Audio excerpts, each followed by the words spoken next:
ನಾಗಮಣಿಯ ಕಾವಲು ಎಂಬ ಒಂದು ಮೈಥಾಲಜಿಕಲ್ ಸ್ಟೋರಿ ಇದಾಗಿದೆ. ಪ್ರಾಚೀನ ಕಾಲದಲ್ಲಿ ಮೇಘವನ ಎಂದು ಕರೆಯಲ್ಪಡುವ ಒಂದು ಮಹಾನ್ ಲೋಕವಿತ್ತು.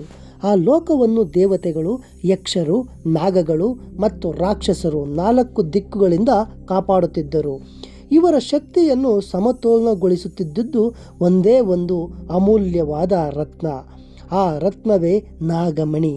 ಇದು ನಾಗಲೋಕದ ರಾಣಿ ಮಣಿಧಾರಿಣಿಯ ಕೈಯಲ್ಲಿ ಇತ್ತು. ಮಣಿಯ ಬೆಳಕಿನಿಂದ 4 ಲೋಕಗಳಲ್ಲಿ ಶಾಂತಿ, ಮಳೆಯ ಸಮತೋಲನ ಮತ್ತು ಜೀವನ ಶಕ್ತಿಯ ಅರಿವು ನೆಲೆಗೊಂಡಿತ್ತು. ಒಂದು ದಿನ ಗಾಢ ಕತ್ತಲೆಯ ರಾಕ್ಷಸ ರಾಜ ಕಾಲಾಗ್ನಿ ತನ್ನ ಸೇನೆಯೊಂದಿಗೆ ಮಣಿಯನ್ನು ಕದ್ದೊಯ್ಯುವ ಯತ್ನಕ್ಕೆ ಮುಂದಾಗುತ್ತಾನೆ.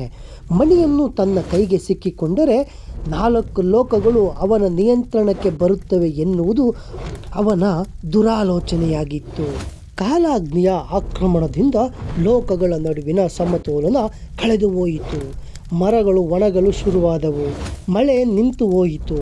ದೇವಲೋಕಗಳ ಲೋಕ ಬಾಡಿ ಯಕ್ಷಲೋಕ ಕತ್ತಲಾಯಿತು. ಇದನ್ನು ಕಂಡ ದೇವತೆಗಳ ರಾಜ ದೇವೇಂದ್ರನು ತುರ್ತು ಸಭೆಯನ್ನು ಕರೆಯುತ್ತಾನೆ. ನಾಗಲೋಕವನ್ನು ಉಳಿಸುವುದು ನಮ್ಮೆಲ್ಲರ ಕರ್ತವ್ಯ. ಮಣಿಯನ್ನು ಹಿಂತಿರುಗಿಸದೆ ಶಾಂತಿಯನ್ನು ಮರಳಿಸುವುದು ಎಂದು ಹೇಳುತ್ತಾನೆ. ಯಕ್ಷಪತಿ ಕುಬೇರ ತಮ್ಮ ಅತ್ಯಂತ ಚತುರ ಯೋಧನಾದ ಯಕ್ಷ ಬಾಲನನ್ನು ಕಳಿಸಲು ಒಪ್ಪಿಕೊಳ್ಳುತ್ತಾನೆ. ನಾಗಲೋಕದ ರಾಜಕುಮಾರ ವನಿರ ಸಹ ತನ್ನ ರತ್ನವನ್ನು ರಕ್ಷಿಸಿಕೊಳ್ಳಬೇಕೆಂಬ ಶಪಥ ಮಾಡುತ್ತಾನೆ. ದೇವತೆಗಳ ಲೋಕದಲ್ಲಿ ದೀಪಾಂಜಲಿ ಎಂಬ ಉಗ್ರ ಶಕ್ತಿಯ ದೇವಕುಮಾರಿ ಮೂರ್ತಿ ಕೂಡ ತಂಡಕ್ಕೆ ಸೇರುತ್ತಾಳೆ. ಈ ಮೂವರು ಯಕ್ಷ, ನಾಗ ಮತ್ತು ದೇವತೆಗಳ ಪಡೆ ಕಾಲಾಗ್ನಿಯ ಕತ್ತಲೆ ರಾಜ್ಯಕ್ಕೆ ತೆರಳಿದರು. ದಾರಿ ತುಂಬ ಅಪಾಯಗಳಿಂದ ಕೂಡಿತ್ತು. ಮೊದಲನೆಯ ಪರೀಕ್ಷೆ ಬ್ರಹ್ಮಜಾಲವೆಂಬ ಯಕ್ಷರ ಮಂತ್ರದಿಂದ ರಕ್ಷಿಸಲ್ಪಟ್ಟ ಕಾಡಿನಲ್ಲಿ ಎದುರಾಯಿತು. ಕಾಡಿನ ಪ್ರತಿಯೊಂದು ಮರ, ಪ್ರತಿಯೊಂದು ನೆರಳು ಅವರನ್ನು ಮೋಸಗೊಳಿಸುತ್ತಿತ್ತು. ಆದರೆ ಯಕ್ಷಬಾಲನು ತನ್ನ ಚಾತುರ್ಯದಿಂದ ಆ ಜಾಲವನ್ನು ಮುರಿದು ದಾರಿಯನ್ನು ತೋರಿಸಲ್ಪಟ್ಟನು. ಮುಂದಿನ ದಾರಿಗೆ ನಾಗತೀರ್ಥ ಎಂಬ ಒಂದು ಗಾಢ ಜಲಾಶಯ ಬಂದಿತು. ಜಲದೊಳಗೆ ಸಾವಿರಾರು ಮೃಗಗಳು, ನದಿ ರಕ್ಷಕ ನಾಗಗಳು ಅಲೆದಾಡುತ್ತಿದ್ದವು. ನಾಗಕುಮಾರ ವನಿರ ತನ್ನ ಸರ್ಪ ರೂಪ ತಳೆದನು ಮತ್ತು ಜಲರಕ್ಷಕರಿಗೆ ನಾಗಲೋಕದ ಅಪಾಯವನ್ನು ವಿವರಿಸುತ್ತಾನೆ. ದಾರಿಯನ್ನು ಕೇಳುತ್ತಾನೆ. ಜಲರಕ್ಷಕರು ಗೌರವದಿಂದ ಅವರಿಗೆ ನದಿಯ ದಾರಿಯನ್ನು ತೆರೆದು ತೋರಿಸುತ್ತಾರೆ. ಕೊನೆಗೆ ಅವರು ಕಾಲಾಗ್ನಿಯ ಕೋಟೆಯನ್ನು ತಲುಪಿದರು. ಕೋಟೆ ಶುದ್ಧ ಕತ್ತಲೆ ಜ್ವಾಲೆಯಿಂದ ಆವರಿಸಿಕೊಂಡಿತ್ತು. ಯಾರೇ ಹತ್ತಿರ ಹೋದರೂ ಅವರ ಶಕ್ತಿಯನ್ನು ಹೀರಿಕೊಳ್ಳುತ್ತಿತ್ತು.